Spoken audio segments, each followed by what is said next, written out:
ఇది పార్ట్ 2 జీవుల మౌలిక ప్రమాణం అనే పాఠంలోని పార్ట్ 2. దీన్ని ఇంగ్లీష్‌లో ఫండమెంటల్ యూనిట్ ఆఫ్ లైఫ్ అని లేదా బేసిక్ యూనిట్ ఆఫ్ లైఫ్ అని కూడా చెప్తారు తెలుగులో. ప్లాజ్మా పొరతో పాటు కణ కవచం అని పిలువబడే మరొక దృఢమైన బాహ్య కవచాన్ని మొక్క కణాలు కలిగి ఉంటాయి. కణ కవచం ప్లాజ్మా పొర వెలుపల ఉంటుంది. మొక్క కణ కవచం ప్రధానంగా సెల్యులోజ్‌తో నిర్మితమై ఉంటుంది. ఈ కణ కవచం అనేది ప్లాజ్మా పొరతో పాటు కణ కవచం అనే ఎక్స్ట్రా పార్ట్ కేవలం మొక్కల్లో మాత్రమే ఉంటుందన్నమాట. జంతువుల్లో ఉండదు. ఈ పొర దేంతో తయారై ఉంటుంది? సెల్యులోజ్ అనే పదార్థంతో తయారవుతుంది. ఈ సెల్యులోజ్ ఒక సంక్లిష్టమైన పదార్థం మరియు మొక్కలకు దృఢమైన నిర్మాణాన్ని అందిస్తుంది. అంటే గట్టిదనాన్ని ఇస్తుందన్నమాట. సజీవ మొక్క కణం ద్రవాభిసరణం ద్వారా నీటిని కోల్పోయినప్పుడు కణ కవచానికి దూరంగా కణంలోని పదార్థాలు కుచించుకుపోవడం లేదా సంకోచం చెందుతాయి. ఈ దృగ్విషయాన్నే కణద్రవ్య సంకోచం అంటారు. మొక్క నీటిని కోల్పోయినప్పుడు అది కుచించుకుపోతుంది కదా, కానీ ఈ దృఢమైన బాహ్య కవచం వల్ల సెల్ యొక్క సైజ్ ఏమీ తగ్గదు, కాకపోతే లోపల పదార్థాలు కుచించుకుపోతాయి అన్నమాట. కణకవచం వలన మొక్కలు, శిలీంధ్రాలు మరియు బ్యాక్టీరియా కణాలు కణకవచం వలన మొక్కలు, శిలీంధ్రాలు మరియు బ్యాక్టీరియా కణాలు చాలా తక్కువ గాఢత గల ఐసోటోనిక్ అనబడే బాహ్య ద్రావణం వలన పగిలిపోకుండా తట్టుకోగలవు. ఈ కణకవచం మొక్కలు మరియు శిలీంధ్రాలు, బ్యాక్టీరియాల్లో కూడా ఉంటుందన్నమాట. దానివల్ల తక్కువ గాఢత గల ఐసోటోనిక్ బాహ్య ద్రావణం వల్ల పగిలిపోకుండా ఉంటాయట. ద్రవాభిసరణం ద్వారా కేవలం నిర్జీవ కణాలు కాకుండా సజీవ కణాలు మాత్రమే నీటిని పీల్చుకోవడం కనిపిస్తుంది. అంటే జీవించి ఉన్న కణాలు మాత్రమే ద్రవాభిసరణం ద్వారా నీటిని పీల్చుకుంటాయన్నమాట. ఈ కణకవచం ఎలా పనిచేస్తుంది? కణం ద్రవాభిసరణం అనే పద్ధతి ద్వారా నీటిని తీసుకోవడం వల్ల కణకవచాలు ఎలా ఉంటాయి? కణాలు ఉబ్బుతాయి అన్నమాట. అలా ఉబ్బినప్పుడు అవి పగిలిపోకుండా కణకవచంపై కణకవచం ఒత్తిడి పెంచుతుంది అన్నమాట. ఉబ్బిన కణానికి వ్యతిరేకంగా కణకవచం సమాన ఒత్తిడిని కలిగించడం వల్ల అవి పగిలిపోకుండా కణకవచం కాపాడుతుంది. వాటి కవచాల కారణంగా అటువంటి కణాలు జంతు కణాల కంటే పరిసర ద్రావణాల్లో వచ్చే ఎక్కువ మార్పుల్ని తట్టుకుంటాయి. జంతువుల్లో కణకవచం ఉండదు కాబట్టి అవి పరిసరాల్లో వచ్చే ఎక్కువ మార్పులను తట్టుకోలేవు. Plant cells, in addition to the plasma membrane, have another rigid outer covering called cell wall.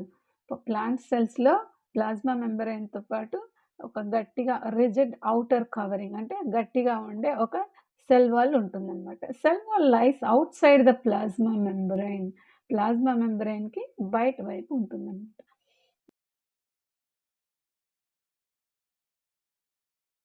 The plant cell wall is mainly composed of cellulose. A plasma membrane cellulose తో తయారవుతుంది. When a living plant cell loses water through osmosis, there is a shrinking or contraction of the content of the cell away from the cell wall. వాటర్ని loose అయినప్పుడు అంటే వాటర్ని కోల్పోయినప్పుడు osmosis అనే పద్ధతి ద్వారా వాటర్ని కోల్పోయినప్పుడు అది ష్రింక్ అవుతుంది. అయితే ష్రింక్ అయినా అది సెల్ వాల్ లోపలికి కుచించుకుపోతుంది అన్నమాట. This phenomenon is known as plasmolysis. అలా కుచించుకుపోవడాన్ని ప్లాస్మోసిస్ అంటారు. Cell walls permit the cells of plants, fungi and bacteria to withstand very dilute external media without bursting. ఈ ఫంగైలో కానీ సెల్ ప్లాంట్స్లో కానీ బ్యాక్టీరియాలో ఈ withstand very dilute external media outside the bursting అంటే తక్కువ గాఢత గల వాటర్ ఉన్నప్పుడు ఎక్కువగా పీల్చుకున్నప్పుడు సెల్ బర్స్ట్ అయిపోకుండా ఇవి సెల్ వాల్ అనేది కాపాడుతుందన్నమాట. In such media, the cells tend to take up water by osmosis. The cells swells and building up a pressure against the wall exerts an equal pressure against the swollen cell because of their walls. Such cells can withstand much greater change in the surroundings medium than animal cells. ఈ animal cells వాటర్‌ని ఎక్కువగా observe చేసుకొని ఉబ్బినప్పుడు అవి burst అవ్వకుండా ఈ cell wall వాటికి దానికి సమానంగా ఉండే ప్రెషర్‌ని అప్లై చేస్తుందన్నమాట. సో, ఇవి జంతువులలో ఇలాంటి సెల్ వాల్ లేకపోవడం వల్ల అవి తట్టుకోలేవు. సెల్ వాల్ ఉబ్బి పగిలిపోయే అవకాశం ఉంటుంది. కానీ ప్లాంట్స్‌లో, ఫంగై లేదా బ్యాక్టీరియాలో ఈ సెల్ వాల్ వల్ల అవి తొందరగా బర్స్ట్ అవ్వకుండా ప్రతి కణం మధ్యలో ముదురు రంగు కలిగి గుండ్రటి లేదా అండాకారపు చుక్క లాంటి నిర్మాణం ఉంటుందా? అన్ని కణాల్లో ఇది ఉంటుందా? అలాంటి నిర్మాణాన్ని కేంద్రకం అంటారు. మనం ఉల్లి పొరలో కణాల మధ్యలో ఇలాంటి నిర్మాణాలు ఉంటాయి కదా! కణ విభజన జరిగేటప్పుడు మాత్రమే కడ్డీ వంటి నిర్మాణాలు కనిపించే క్రోమోజోమ్‌లను కేంద్రకం కలిగి ఉంటుంది. కణ కణ విభజన కణాలెప్పుడూ గూడా ఆల్రెడీ ఉన్న కణాల నుంటే కొత్త కణాలు తయారవుతాయని ఆహ్, మొద పార్ట్ 1లో మనం డిస్కస్ చేసుకున్నాం గదా! సో, కణ విభజన జరిగేటప్పుడు మాత్రమే కడ్డీ వంటి నిర్మాణాలుగా కనిపించే క్రోమోజోమ్‌లు కేంద్రకం కలిగి ఉంటుంది. ఆ విభజన జరిగే సమయంలో మాత్రమే ఇవి ఉంటాయట. కలిగి ఉంటుంది. తల్లిదండ్రుల నుండి తరువాతి తరానికి సంక్రమించే జన్యు సమాచారం ఈ క్రోమోజోములలో డీఎన్ఏ రూపంలో ఉంటుంది. డీఎన్ఏ అంటే డీఆక్సీ రైబో న్యూక్లిక్ యాసిడ్ అంటారు. క్రోమోజోములు మరి క్రోమోజోములు డీఎన్ఏ మరియు ప్రోటీన్లతో కూడిన నిర్మాణాలు. ఈ క్రోమోజోములు ప్రోటీన్స్‌తో డీఎన్ఏ మరియు ప్రోటీన్‌తో కూడిన నిర్మాణాలు. వీటి రెండిటితో కలిపి తయారవుతాయి. కణాలను నిర్మించడానికి మరియు ఏర్పరచడానికి అవసరమైన సమాచారాన్ని డీఎన్ఏ అణువులు కలిగి ఉంటాయి. డీఎన్ఏలోని క్రియాత్మక విభాగాలను జన్యువులు అంటారు. డీఎన్ఏలో కూడా కొన్ని క్రియాత్మక భాగాలుంటాయి. వాటినే జన్యువులు అంటారు. కణ విభజన చెందినప్పుడు డీఎన్ఏ క్రోమాటిక్ పదార్థంలో భాగంగా ఉంటుంది. కణ విభజన చెందినప్పుడు డీఎన్ఏ క్రోమాటిన్ పదార్థంలో భాగంగా ఉంటుంది. క్రోమాటిన్ పదార్థము చిక్కబడిన దారముల వంటి పదార్థంగా కనిపిస్తుంది. కణ విభజన చెందేటప్పుడు క్రోమాటిన్ పదార్థం క్రోమోసోములుగా ఏర్పడుతుంది. ఈ క్రోమాటిన్ అనే పదార్థం దారాల లాగా కనిపిస్తుంది. విభజన జరిగేటప్పుడు ఈ పదార్థం క్రోమోజోమ్స్‌గా ఏర్పడుతుందట. ఒక కణం విభజన చెంది కొత్త కణాలను ఏర్పరిచే దానిలో ఈ క్రోమోజోమ్‌లు కణ విభజన చెంది కొత్త కణాలను ఏర్పరిచే కణ ప్రత్యుత్పత్తి ప్రక్రియలో కేంద్రకం ప్రధాన పాత్ర పోషిస్తుందన్నమాట. కణం యొక్క రసాయన చర్యలను నిర్దేశించడం ద్వారా కణం అభివృద్ధి చెందే విధానాన్ని మరియు పరిపక్వత విషయంలో అది ఏ రూపంలో కనిపిస్తుందో నిర్ణయించడంలో కూడా కీలక పాత్రను పోషిస్తుందన్నమాట కేంద్రకం. బ్యాక్టీరియా వంటి కొన్ని జీవులలో కేంద్రక త్వచం లేకపోవడం వల్ల, అంటే అన్ని జీవులలో కేంద్రకం ఉండదు. బ్యాక్టీరియా వంటి కొన్ని జీవులలో కేంద్రక త్వచం లేకపోవడం వల్ల కణం యొక్క కేంద్రక ప్రాంతం సరిగ్గా ఏర్పడదు. కేవలం కేంద్రక ఆమ్లాలను కలిగి ఉండి సరిగ్గా ఏర్పడనటువంటి కేంద్రక ప్రాంతాన్ని న్యూక్లియాయిడ్ అంటారు. కేంద్రక త్వచం లేకపోవడం వల్ల కణం యొక్క కేంద్రక ప్రాంతం సరిగ్గా ఫామ్ అయి ఉండదు. కేంద్రక ఆమ్లాలు మాత్రం ఉంటాయి. అది ఆమ్లాలు కలిగి ఉండి సరిగ్గా ఏర్పడినటువంటి కేంద్రక ప్రాంతాన్ని న్యూక్లియాయిడ్ అంటారు. కేంద్రక త్వచం లేని కణాలను కేంద్రపూర్వక కణాలు అంటారు, లేదా ప్రొకార్యోటిక్ సెల్స్ అంటారు ఇంగ్లీష్‌లో దీన్ని. సో, కేంద్రక త్వచం కలిగిన కణాలతో కూడిన జీవులను నిజ కేంద్రక జీవులు అంటారు. నిజ కేంద్రక కణాలు అంటే ఏంటి? కేంద్ర త్వచం కలిగిన వాటిని నిజ కేంద్రక కణాలు అంటారు. కొన్నిట్లో కేంద్ర త్వచం ఉండదని చెప్పుకున్నాం కదా! బ్యాక్టీరియా వంటి కొన్ని జీవులలో. కేంద్రక త్వచం ఉన్న వాటిని ఏమంటారు? నిజ కేంద్రక జీవులు అంటారు. నిజ కేంద్రక కణాలలో ఉన్న కణాంగాలను కేంద్రపూర్వక కణాలు కలిగి ఉండవు. అంటే వాటికి త్వచ ఉండదు. ఆ కణాలను కూడా కలిగి ఉండవన్నమాట. అటువంటి కణాంగాల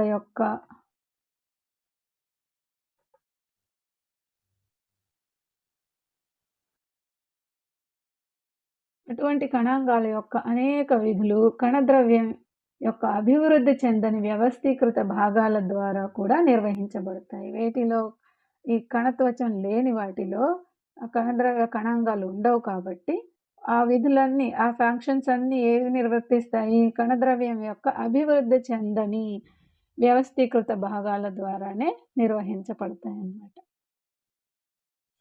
కిరణజన్య సంయోగ క్రియ జరిగే కేంద్రపూర్వక బ్యాక్టీరియాలో పత్రహరితం త్వచయుత కోశాలతో అంటే సంచి వంటి నిర్మాణాలతో సంబంధం కలిగి ఉంటుంది. కానీ నిజ కేంద్రక కణాల వల్లే ప్లాస్టిడ్లతో సంబంధం కలిగి ఉండదు. కిరణజన్య సంయోగ క్రియ జరిపే కేంద్రపూర్వక బ్యాక్టీరియాల్లో, బట్ ప్లాంట్స్లో కాదు, బ్యాక్టీరియాల్లో పత్రహరితం త్వచయుత కోశాలతో సంబంధం కలిగి ఉంటుంది. నిజ కేంద్రక కణాలలో ప్లాస్టిడ్లతో సంబంధం ఉండదన్నమాట. ప్లాస్టిడ్స్ అంటే ఏంటో తర్వాత తెలుసుకుందాం. ఇది కేంద్రపూర్వక కణం అంటే దీనిలో కేంద్రకం లేదు, సరిగ్గా అభివృద్ధి చెందని కణత్వచం ఉండడం వల్ల ఇక్కడ న్యూక్లియైడ్ చూడండి ఎలా ఉందో. ఒక కేంద్రకం అయితే ఒక సర్కిల్, దానికి త్వచం ఉండడం వల్ల ఒక మార్క్ లాగా రౌండ్గా ఉంటుంది, కానీ ఇక్కడ క్లియర్గా లేదు. కణత్వచం, కణకవచం, రైబోసోమ్స్, ఈ దారాల వంటి నిర్మాణాలను రైబోసోమ్స్ అంటారు. ఈ మధ్యలో ఉన్న ప్రాంతాన్ని న్యూక్లియైడ్స్. కణద్రవ్యం గురించి డిస్కస్ చేస్తుంది. ఉల్లిపొర అలాగే మానవుని బొగ్గ కణాల తాత్కాలిక స్లైడ్స్లో చూసినప్పుడు ప్రతి కణం త్వచంచే ఆవరించబడిన పెద్ద ప్రాంతాన్ని మనం చూస్తాము కదా. ఈ ప్రాంతం చాలా తక్కువ రంగును తీసుకుంటుంది, అంటే కలర్లెస్గా ఉంటుంది. దీనినే కణద్రవ్యం అంటారు. కణద్రవ్యం ప్లాజ్మా పొర లోపల ఉండే ద్రవ పదార్థం. ఈ కణాలలో ప్రతిదీ కణం కోసం ఒక నిర్దిష్ట విధిని నిర్వర్తిస్తుంది. అంటే ఈ కణాంగాలన్నీ కూడా ఒక్కొక్కటి ఒక ఫంక్షన్ని నిర్వర్తిస్తాయి. అలాగే కణత్వచాలచే కణాంగాలు కణత్వచాలచే ఆవరించబడి ఉంటాయి. కేంద్రపూర్వక కణాలలో స్పష్టమైన కేంద్రకం లేకపోవడంతో పాటు త్వచంచే ఆవరించబడిన కణాంగాలు కూడా ఉండవు. నిజ కేంద్రక జీవుల్లేమో కణాంగాలన్నీ త్వచంచే ఆవరించబడతాయి, వాటన్నిటికీ ఒక పొర ఉంటుందన్నమాట.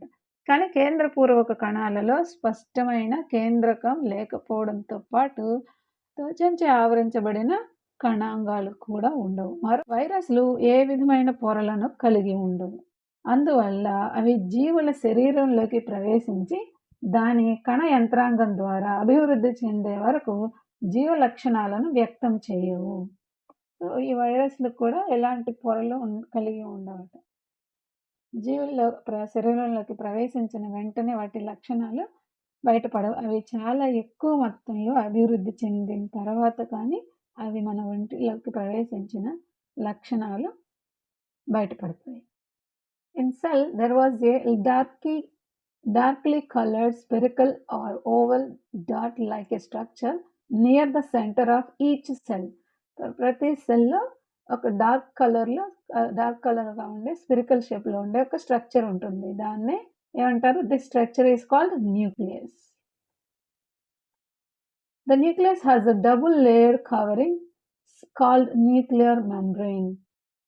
The nuclear membrane has pores which allows the transfer of material from inside the nucleus to its outside. Nucleus membrane has pores. ఏముంటాయి? చిన్న చిన్న హోల్స్ లాంటివి ఉంటాయి. which allows the transfer material from inside the nucleus to its outside. లోపల నుంచి బయటికి ఏదైనా porous ద్వారా పదార్థాలని అలో చేస్తుంది. మెటీరియల్ని ట్రాన్స్ఫర్ చేయడానికి హెల్ప్ అవుతాయి porous. Nucleus contain the chromosomes which are visible as a rod-shaped structures only when the cell is about divided. Nucleus contain the chromosomes. ఇవి ఎప్పుడు ఉంటాయి? Only visible as a rod shaped structures only when cell is about to divide. Cell divide అయ్యే సమయంలో మాత్రమే ఇవి మనకి ఈ rod shaped structures అనేవి కనిపిస్తూ ఉంటాయి. Chromosomes contain information for the inheritance of the characters from parent to next generation in the form of DNA. So ఈ క్రోమోజోమ్స్లో ఏముంటుంది? The information for the inheritance అంటే పూర్వీకుల లక్షణాలు, మన పెద్దల నుండి మనకి వచ్చే లక్షణాల క్యారెక్టరిస్టిక్స్ అన్నీ ఎందులో ఉంటాయి? ఈ క్రోమోజోమ్స్లోనే ఉంటాయన్నమాట. Chromosomes in the next generation in the form of DNA. DNA అంటే deoxy nucleic acid, deoxyribonucleic acid molecules. Chromosomes parents నుంచి వచ్చే లక్షణాలను కలిగి ఉంటుంది. అది ఏ రూపంలో ఉంటుంది? డిఎన్ఏ రూపంలో ఉంటుంది. Chromosomes are composed of DNA and protein. ఈ క్రోమోజోమ్స్ అనేవి దేంతో ఫామ్ అయి ఉంటాయి? డిఎన్ఏ అండ్ ప్రోటీన్తో ఫామ్ అయి ఉంటాయి అన్నమాట. DNA molecules contain the information necessary for the constructing and organising the cells. DNA దాంతో పాటుగా ఇంకేం కలిగి ఉంటుంది? Information necessary for the constructing and organising the cells. Cells construct చేయడానికి, ఆర్గనైజ్ చేయడానికి కావాల్సిన సమాచారం కూడా ఈ డిఎన్ఏ మాలిక్యూల్స్ కలిగి ఉంటాయి అన్నమాట. The functional segments of DNA are called genes. Functional segment of DNA, డిఎన్ఏలో ఫంక్షనల్ సెగ్మెంట్స్ ఏముంటాయో వాటినే జీన్స్ అంటారు. దాన్ని DNA is part of chromatin material. దాన్ని క్రోమాటిన్ మెటీరియల్గా ప్రజెంట్ చేసేదాన్ని chromatin material. Chromatin is visible as a entangled mass of thread structures. Whenever cell is about to divide, the chromatin material gets originated into the chromosomes. Cell divide అవుతున్నప్పుడు ఇది ఎలా organise చేయబడుతుంది? Chromatin అనే material gets organised into the chromosomes. అది క్రోమోజోమ్స్గా organise చేయబడుతుంది అన్నమాట. Nucleus plays central role in the nuclear production. Nucleus plays a central role in nuclear reproduction. The process by which the single cell divide and form two new cells. Nucleus plays a crucial role in the cellular reproduction. Cellular reproduction లో ముఖ్యమైన పాత్ర వహించేది ఏంటది? Nucleus. By which the single cell divided into two cells. ఒక cell రెండుగా form అయినప్పుడు ప్రధాన పాత్ర పోషించేది nucleus. It is also plays crucial role part. అంతేకాకుండా అది కెమికల్ యాక్టివిటీస్ అన్నింటిలో కూడా ప్రధాన పాత్ర పోషించేది nucleus. Some organisms like bacteria, the nuclear region of the cell may be poorly defined due to the absence of nuclear membrane. కొన్ని అంటే bacteria లాంటి వాటిలో న్యూక్లియర్ రీజియన్ అనేది అంత స్పష్టంగా ఉండదు. ఎందుకని? న్యూక్లియర్ మెంబ్రెయిన్ అనేది వాటిలో ఉండదు.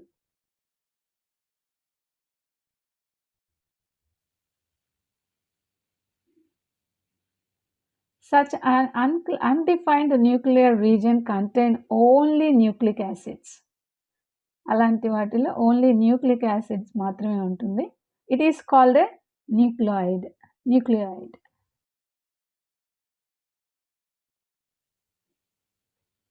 The organisms which a cell having the cell membrane ఉన్న వాటిని eukaryotic cells అని, సెల్ మెంబ్రెయిన్ లేని వాటిని prokaryotic cells అని అంటారు. Prokaryotic cells also lack of most of the cytoplasmic organelles.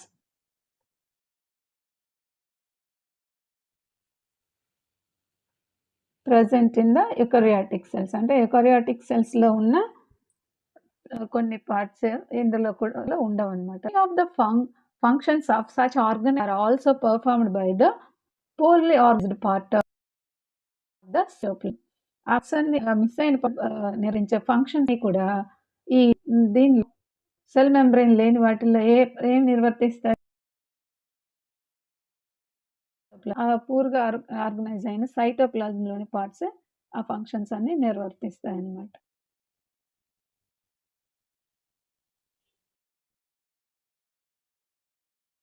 The chlorophyll in the photosynthesis prokaryotic bacteria is associated with the membranous vesicles like bag-like structures, but not with plastids as in the eukaryotic cells. Chlorophyll in the photosynthesis. Prokaryotic bacteriaలో chlorophyll ద్వారా photosynthesis అనేది associated with the membranous vesicles ద్వారా జరుగుతున్నమాట.